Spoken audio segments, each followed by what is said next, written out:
Hello Shandoka fans, thanks for tuning in to another episode of the Modular Electric Motorcycle.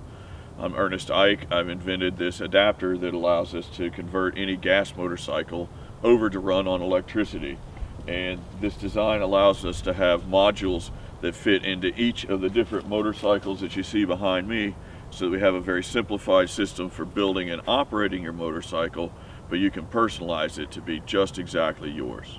So let's dive into episode 2 and take a look at the evolution of the RetroFit adapter that I offer through Shandoka, and the way it makes it easy for you to convert a motorcycle that you can find for a few $100s in a non-running condition and convert it and build it into an always upgradable electric motorcycle.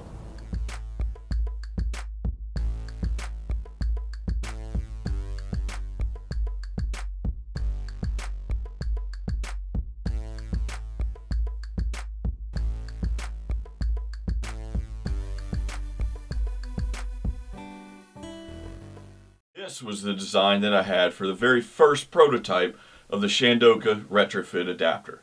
As you can see, duct tape and cardboard are an inventor's best friend. So when we peel back the wrapper design that's still basically intact in our current version, you can see that we had the idea of battery packs slightly tilted forward, and that's still an option with the current design. This battery pack was much larger. You can see it came up above that central compartment, and it was intended to be on both sides for a highway capable version of the electric motorcycle system. With the wrapper removed and the battery pack taken away, you can see the two central battery packs that at that time were mounted one above each other and offset just slightly inside so that we could squeeze as much batteries into the frame as possible. This adapter has two large battery packs in the central compartment, and the same battery pack would be split into two packages for either side in the initial version. So that was 3 large battery packs, but indeed I needed more than that. I needed a total of 5 battery packs this size to make the motorcycle go about 50 miles at 60 miles an hour for a top speed. So we had the idea of these additional battery packs would be side bags on the motorcycle. So although we were adding about 250 pounds of batteries in that initial design, we were moving about 150 to 200 pounds of engine out of the motorcycle. So we were still, even in 2010 standards, staying about the same weight for the Shandoka conversion as the donor motorcycle was. Now we have this great system set up with the internal compartments, and we also have a design for a side compartment that would be protected by a wrapper. And this is where I came up with the basic design and used this concept to write the initial provisional patent. Now if you're watching this and you're an inventor and you've got an idea of something that you want to create that's going to make the world better, something to remember is you can't show this to people until you've filed your provisional patent request. Fortunately, in the United States, we have that option. We can write a very simple and basic but full coverage description of the idea that we want to patent and filed it as a provisional request. And you don't have to file any drawings that way. And it's only in the United States that we have that benefit. So the first year you have to then file your utility patent requests. It's a great way to get started with creating your invention and then writing your own provisional patent request to get started. So next, let's take a look at the second version. The second mock-up version I wanted to be a lot closer to how we would actually manufacture the adapter.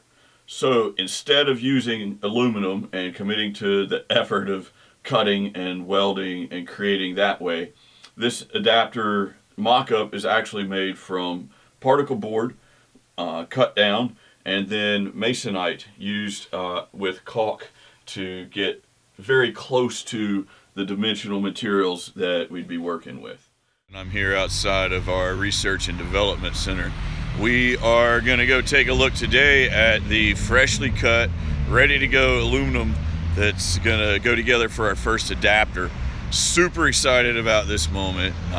For me, this is 10 years in the making to go from concept and to go from the basic design through a couple of steps of refinement and to develop and build up this first prototype piece. We are here in the headquarters of Bravo Team.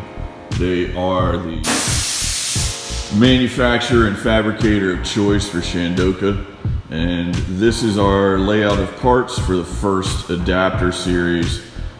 This adapter replaces the engine and the transmission, and it is going to hold our battery modules as well as our control systems, and we have a compartment for the charger to fit as well. So in one single bolt-on apparatus, we'll be able to put all the operational systems for your electric motorcycle conversion, and this will be designed on this unit to give us a in-wheel hub motor design.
This is a good point in the build to take a closer look at the adapter because it shows where the modules fit inside of the finished unit.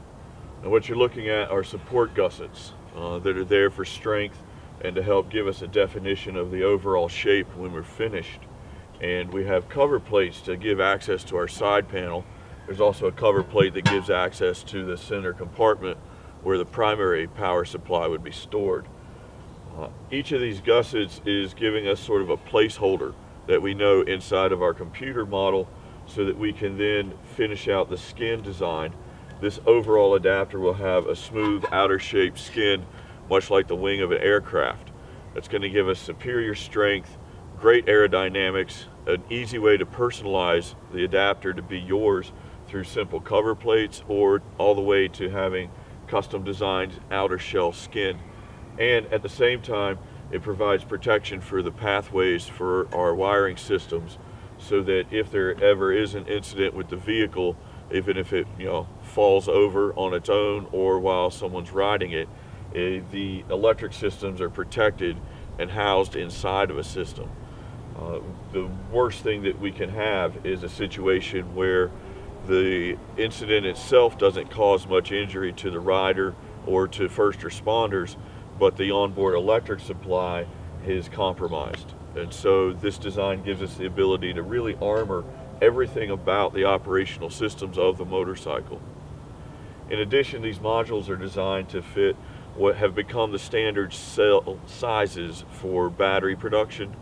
These are dimensions that we can really expect to see continue into the next generations of batteries, because once we have an established size, we tend to continue producing new iterations and new versions to fit those sizes that we're expected and used to designing with.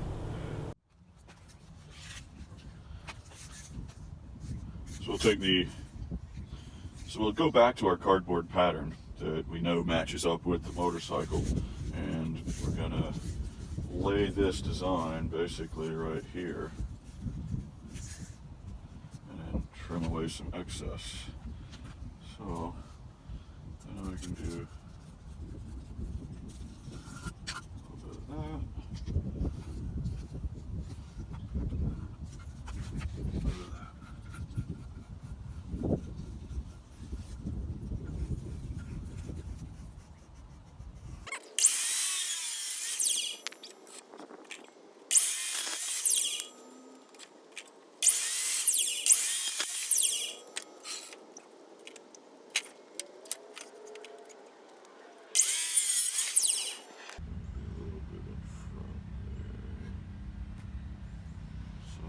ahead and I've pre-marked where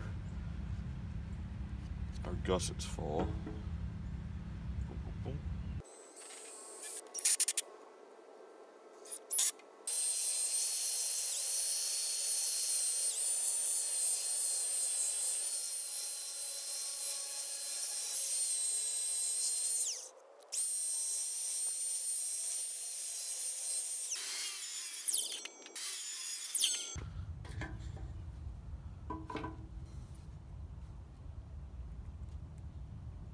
Okay, so we've got our blocks as one method for finishing off the adapter unit and getting a smooth outer surface for aerodynamics and just general looks.